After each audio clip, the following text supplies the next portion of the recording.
dia naik kapal. Kirain semoga lancar. Ya rombang. Alah nempel.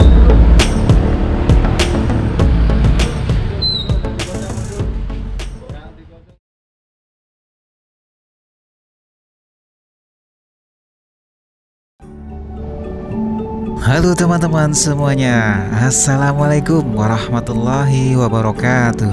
Salam sejahtera dan salam sehat buat teman-teman semuanya ya. Dan semoga teman-teman selalu dalam keadaan senang dan bahagia dimanapun teman-teman berada. Oke nih teman-teman, video ini adalah melanjutkan video perjalanan kita nih ya, dari Denpasar Bali ke Banyuwangi. Dan ini adalah part ketiganya. Pada video sebelumnya atau part 1, saya mengajak teman-teman untuk beristirahat dan melihat situasi dan kondisi terkini keindahan Pantai Soka di Tabanan ya teman-teman. Dan pada part kedua sebelum video ini, saya sudah menginformasikan tempat beristirahat yang asik untuk para pengendara yang melewati jalur Denpasar ke Gilimanuk yang keren dan instagramable, yaitu Pantai Yehleh. Bagi teman-teman yang belum lihat video part 1 dan part keduanya, ditonton dulu dong ya videonya. Seru lah pokoknya, karena video ini lanjutan perjalanan kita dari part 1 dan part keduanya ya teman-teman. Pada video part ketiga pada perjalanan ini, setelah beristirahat di Pantai Yehleh, saya ingin mengajak teman-teman untuk melihat situasi dan kondisi terkini jalur perjalanan ke Gilimanuk yang saat ini kita sudah memasuki daerah Kabupaten Jembrana ini ya. Sekarang ini saya sudah berada di daerah Jalan Raya Denpasar Gilimanuk, di daerah Kecamatan Pekutatan, Kabupaten Jembrana. Nah teman-teman, sekedar informasi aja nih, Kabupaten Jembrana adalah sebuah kabupaten yang terletak di ujung barat Pulau Bali, Indonesia, yang ibu kotanya berada di Kecamatan Negara. Kabupaten Jembrana berbatasan dengan Kabupaten Tabanan di timur, Kabupaten Buleleng di utara, Selat Bali di barat, dan Samudra Hindia di selatan. Dan menurut informasi, pada tahun 2020, penduduk Kabupaten Jembrana sudah berjumlah 329.000 jiwa. Jadi pelabuhan Gilimanuk yang saya tuju untuk penyeberangan ke Banyuwangi masuk ke dalam Kabupaten Jembrana.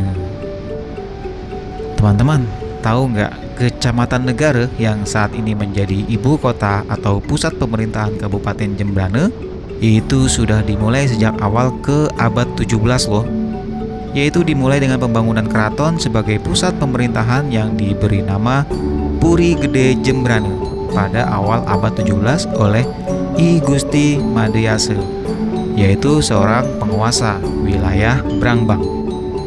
Hingga pada suatu masa terbentuklah kerajaan pertama di wilayah Jembrana dengan raja pertama yang memerintah di Keraton Puri Gede Agung Jembrana, yaitu Raja I Gusti Ngurah Jembrana. Hingga konon tercatat bahwa ada 3 orang raja berikutnya yang berkuasa di pusat pemerintahan, yaitu di Puri Agung Jembrana. Nah, lalu sejak kekuasaan kerajaan dipegang oleh Raja Jembrana I Gusti Gede Seloka, Puri baru sebagai pusat pemerintahan dibangun. Puri yang dibangun itu pun diberi nama Puri Agung Negeri pada awal abad 19, yang kemudian lebih dikenal dengan nama Puri Agung Negara. Jadi Puri Agung Jembrana berubah menjadi Puri Agung Negara. Bahkan raja-raja yang memerintah di kerajaan Jembrana berikutnya pun memusatkan birokrasi pemerintahannya di Puri Agung Negara. Teman-teman, bahkan pemerintah kolonial Belanda pada waktu itu, yaitu pada tanggal 1 Juli 1938, telah memetakan bahwa Jembrana adalah sebagai salah satu sebuah kerajaan yang ikut mengisi lembaran sejarah 8 kerajaan atau Asta Negara di Bali teman-teman. Dan sejak 1 Juli 1938 menetapkan daerah Jembrana dan juga daerah-daerah lainnya di Bali ditetapkan sebagai daerah-daerah swapraja yang masing-masing dikepalai oleh seorang raja. Raja di swapraja Jembrana pada masa itu yaitu anak Agung Bagus Negara, dan raja-raja di swapraja lainnya di seluruh Bali yang telah menyatakan kesetiaannya terhadap pemerintah Gouvernement atau gubernur kolonial Belanda itu pun memimpin kekuasaan di Puri Agung Negara. Hingga Raja Agung Bagus Negara yang memegang tampuk pemerintahan di Swapraja Jembrana secara terus-menerus selama 29 tahun itu, meskipun terjadi perubahan tata negara dalam sistem pemerintahan. Selama kepemimpinannya pula menjadikan negara menjadi ibu kota Jembrana. Bahkan dalam periode kependudukan Jepang tahun 1943 sampai 1945 dan periode Republik Indonesia yang hanya beberapa bulan saja waktu tahun 1946 hingga 1950, maupun pada waktu kembali ke periode bentuk negara Indonesia Timur tahun 1946 hingga 1950, maupun pada waktu kembali ke periode bentuk negara Indonesia Timur berubah menjadi Negara Kesatuan Republik Indonesia atau NKRI pada tahun 1950 hingga 1958. Hingga dapat dikatakan bahwa sampai pemerintah modern pun, sejak gelar bupati yang mengepalai pemerintah di daerah tingkat 2 Jembrana untuk pertama kali diberlakukan pada tahun 1959 sampai saat ini, nama negara sebagai ibu kota daerah Kabupaten Jembrana tetap dilestarikan. Begitu teman-teman. Jadi harus diingat ya teman-teman bahwa negara adalah sebuah kota pertama dan tertua yang menjadi pusat pemerintahan dari zaman kerajaan hingga zaman pemerintah modern di Jembrana hingga saat ini. Oke nih teman-teman, sekarang ini posisi saya sudah mendekati kota negara nih. Dan kalau sudah masuk kota negara, maka perjalanan dari kota negara berarti hanya tinggal kira-kira 50 menit saja nih ke pelabuhan Gilimanuk. Tapi teman-teman, sebelum masuk ke pelabuhan penyeberangan Gilimanuk, saya dan istri saya harus rapid test antigen dulu nih. Ya, ini sebagai salah satu syarat yang ditetapkan pemerintah saat ini ya. Kalau mau keluar masuk Pulau Bali, harus mendapatkan surat keterangan negatif COVID-19 dari klinik yang terpercaya. Selain itu juga harus sudah divaksin teman-teman, minimal 1 kali vaksin. Oh ya teman-teman, jangan khawatir, di dekat pelabuhan banyak kok klinik yang bisa untuk tes rapid antigen. Sepanjang jalan sebelum masuk pelabuhan akan berbaris klinik tempat tes rapid antigen. Juga sekaligus banyak tempat-tempat penjualan tiket online kapal penyeberangan. Jadi nanti saya dan istri saya akan mampir ke salah satu klinik untuk tes rapid antigen sekaligus membeli tiket online kapal penyeberangan di sana ya. Oh ya teman-teman, karena anak saya masih berumur 9 tahun, maka anak saya nggak usah ikut tes rapid antigen ya, karena usianya masih di bawah umur 12 tahun yang diminta pemerintah sebagai persyaratan penyeberangan. Dan juga belum ada kewajiban untuk vaksin. Bicara tentang vaksin nih, kalau dipikir-pikir saya bingung juga sih sebetulnya. Sudah divaksin 2 kali tetapi harus tes rapid antigen juga. Terus apa gunanya vaksin coba? Dulu katanya divaksin biar terhindar dan kebal dari virus COVID-19. Tapi sekarang tetap diminta untuk rapid test. Kan saya dan istri saya sudah divaksin lengkap 2 kali dosis.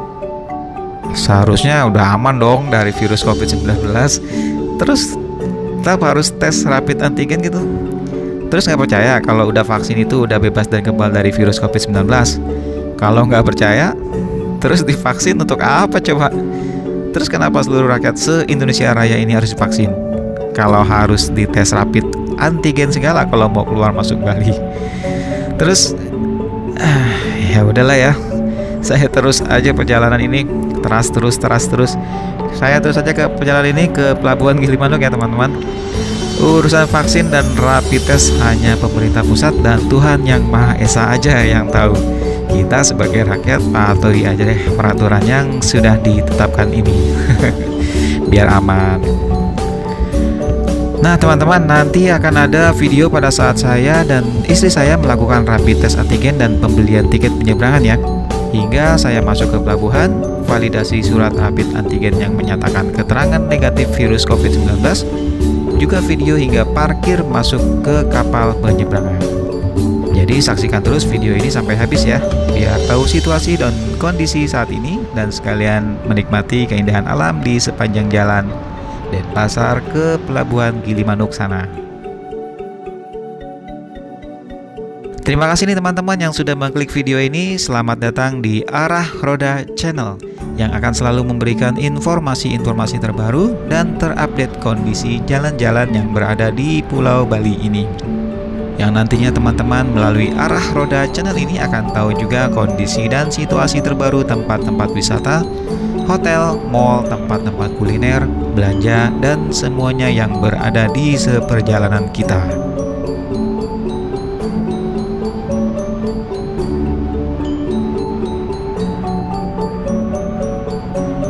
Oh ya teman-teman, nggak bosan-bosan nih, lagi dan lagi saya himbau terus ya untuk selalu kita patuhi protokol kesehatan yang ditetapkan oleh pemerintah untuk kebaikan kita bersama. Ya, tetap memakai masker, menjaga jarak, sering-sering cuci tangan, dan hindari kerumunan ya. Oke ya, sepakat ya. Biar pandemik ini bisa cepat selesai. Dan biar kalau keluar masuk Bali, kita nggak perlu tes rapid antigen lagi. Biar hidung kita aman dari acara ritual colok-mencolok. Oh iya, sebelumnya nih buat teman-teman, terima kasih banyak yang selalu support video-video informasi yang saya berikan. Dan terima kasih banyak juga buat teman-teman yang baru menemukan Arah Roda Channel ini ya. Terima kasih. Teman-teman, memasuki sore ini cuaca udah sangat mendung nih. Bahkan ada di beberapa perjalanan saya tadi terkena gerimis halus. Ya mudah-mudahan saja saya nggak kena hujan deras nih. Tapi saya sebagai pengendara sepeda motor sudah siap kok membawa jas hujan buat jaga-jaga biar aman di perjalanan kalau tiba-tiba turun hujan deras. Teman-teman, tentunya sampai di sini yang belum klik tombol like-nya tolong dibantu dulu dong. Ini tolong dibantu dulu nih ya, klik tombolnya ya biar makin oke channel ini. Karena satu like ini nambah semangat buat saya nih teman-teman.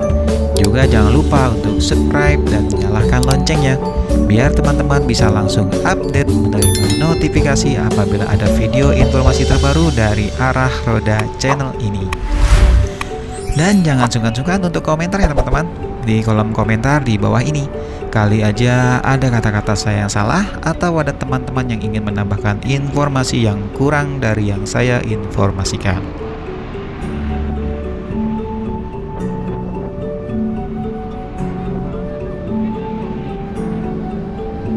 Oke, kita lanjut ya teman-teman. Kita lanjut untuk melihat situasi dan kondisi terkini menyusuri jalur jalan perjalanan yang indah ini. Sekaligus juga untuk menikmati pemandangan di wilayah Kabupaten Jembrana ini. Kita bisa lihat sawah dan pantai di seperjalanan kita teman-teman. Semoga teman-teman juga bisa ikut merasakan perjalanan yang penuh petualangan dan mengasihkan ini ya. Teman-teman, seru banget deh perjalanan ini.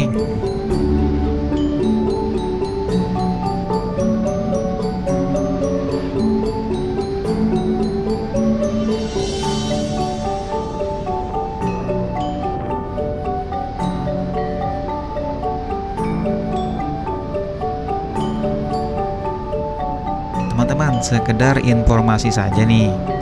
Ini berkaitan dengan tentang nama Gilimanuk. Jadi, pada saat dahulu kala, menurut cerita dari orang-orang tua yang dapat dipercaya, bahwa pada suatu waktu ada perahu dari Madura yang melintasi Selat Bali. Dihantam angin kencang dan gelombang besar sehingga mengalami kerusakan pada perahunya dan terdampar pada suatu teluk dan berhasil menyelamatkan diri. Teluk itu sekarang disebut dengan Teluk Gilimanuk. Orang-orang perahu tersebut sempat berlindung di tempat itu dalam keadaan yang sangat melelahkan. Setelah berjuang di tengah hantaman mara bahaya, orang-orang tersebut menenangkan pikiran sambil menatap keindahan alamnya. Mereka santai menikmati aneka jenis burung yang secara kebetulan di antara burung yang melintas terlihat burung yang menjadi kegemarannya. Burung itu adalah burung perkutut. Pada Teluk Gilimanuk terdapat pulau-pulau kecil atau berupa karang, menambah indahnya panorama di waktu pagi maupun sore hari. Pulau kecil itu disebut oleh orang-orang tersebut dengan nama Gili, sedangkan burungnya mereka sebut dengan nama manuk. Dalam bahasa Madura, Gili adalah pulau dan manuk adalah burung.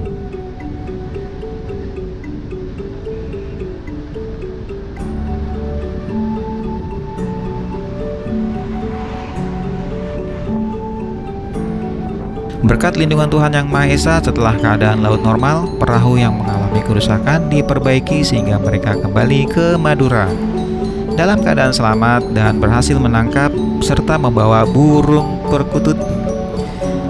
Lewat informasi secara getok tular atau antara orang-orang perahu atau nelayan, tersebarlah informasi Gili atau pulau yang banyak manuknya. Maka dari itu teman-teman, Gili Manuk banyak dikenal di kalangan masyarakat Jawa dan Madura. Melalui proses penyebutan tempat itu disebut Gili Manuk seperti yang kita kenal sekarang secara etimologi atau secara asal-usul.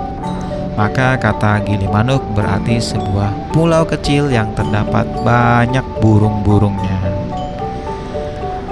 Nah, terus katanya nggak ada orang yang berani bermukim di Gili Manuk. Nah, kalau itu begini ceritanya teman-teman. Pada tahun 1930-an, pemerintah kolonial Belanda memindahkan tahanan golongan berat dari Candi Kusuma ke Gili yang banyak burung atau manuk-manuknya sebanyak 100 orang, yang sebagian besar dari Lombok. Sebagai kepala penjara bertugas Raden Mas Jasiman dari negara untuk keperluan pengawasan dan pengamanan para tahanan tersebut dilaksanakan oleh pemerintah kolonial Belanda dengan mendirikan sebuah penjara. Raden Mas Jasiman dipercaya selaku pimpinan penjara itu, dan Raden Mas Jasiman tinggal bersama keluarga termasuk iparnya yang bernama Kasim. Bersama dengan dibangunnya penjara tersebut, pegawai perusahaan Belanda bernama Tuan Cola dari Banyuwangi atas seizin Raja Jembrane pada waktu itu yang berpusat di negara, diperkenankan membuka hubungan dagang Jawa-Bali. Tuan Cola bekerja sama dengan Miss Nadi. Miss Nadi mengajak keluarga dan menantunya yang bernama Nibah untuk bersama-sama tinggal di Gili Manuk. Raden Mas Jasiman dan Tuan Cola beserta beberapa tahanan bermukim di Gili Manuk. Maka melalui sejarah mencatat adanya manusia untuk menghuni wilayah ini yang sebenarnya tidak ada yang mau dan berani menetap. Jadi ada yang berasal dari Jawa, Madura, Makassar, Bugis, dan juga pendatang sambil mencari burung menurut kegemaran mereka di daerah tersebut dan di sekitarnya. Jadi berawal dari keluarga Raden Mas Jasiman ya, sehingga wilayah ini semakin dikenal oleh berbagai suku bangsa. Mereka membentuk perkampungan kecil sebagai wadah kehidupan sosialnya dan Raden Mas Jasiman sebagai kepalanya. Lokasinya di daerah pelabuhan sekarang dengan luas area yang dulu yang hanya sekitar 1 hektar saja untuk pemukimannya. Nah, begitu teman-teman. Jadi pelabuhan Gili Manuk udah 4 kali berubah bentuknya nih. Dari zaman Belanda berbentuk pabean atau sah bandar, berubah menjadi kantor pelabuhan Gili Manuk atau Kanpel, terus berubah menjadi kantor unit penyelenggara pelabuhan atau UPP kelas 3. Kemudian yang terakhir ini berubah menjadi UPP kelas 2 nih teman-teman. Begitu teman-teman. Nah, kita sudah masuk wilayah pelabuhan nih teman-teman. Dan ini adalah klinik pertama yang kita temui tepat di bawah gapura besar masuk ke pelabuhan Gili Manuk ini nih. Jadi kita mampir di sini untuk tes rapid antigen sekaligus membeli tiket online kapal penyeberangan ya.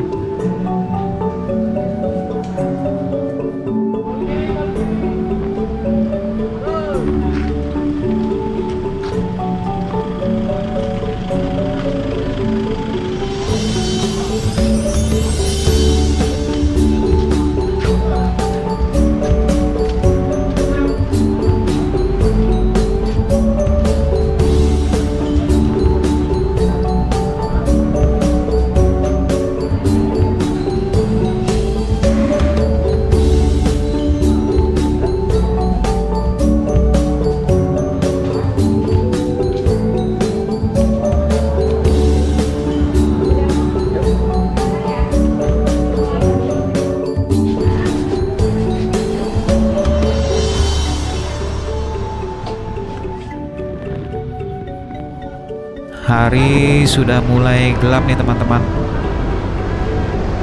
Maaf ya kalau videonya kurang jelas karena kurangnya cahaya. Oke teman-teman, saksikan aja terus video ini sampai habis ya, hingga saya memasuki pelabuhan dan masuk parkir di kapal penyeberangan.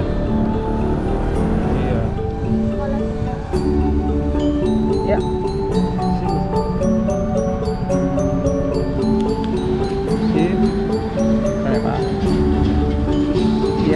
Ya.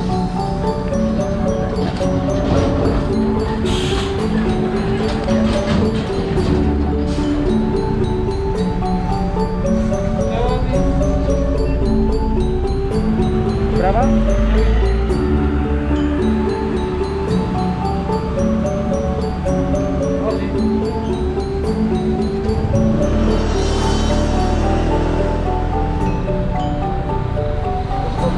Ya.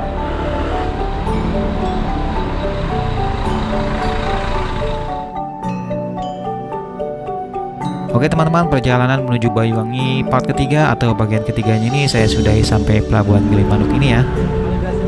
Oke. Siap.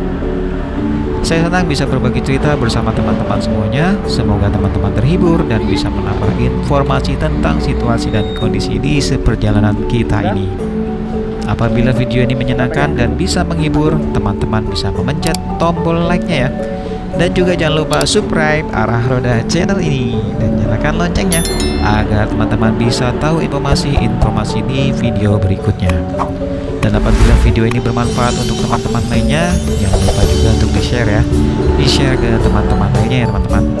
Oke, sampai di sini dulu. Tetap semangat dan selalu sehat ya teman-teman. Terima kasih.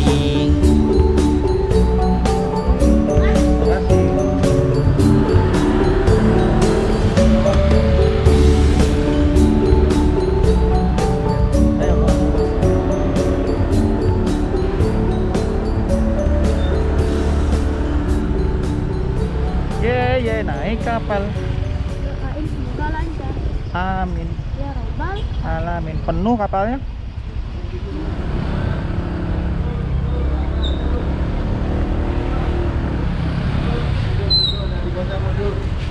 Yang digoceng turun dulu biar enak nantinya. Yang digoceng turun bang. Oke mas, itu Mundur.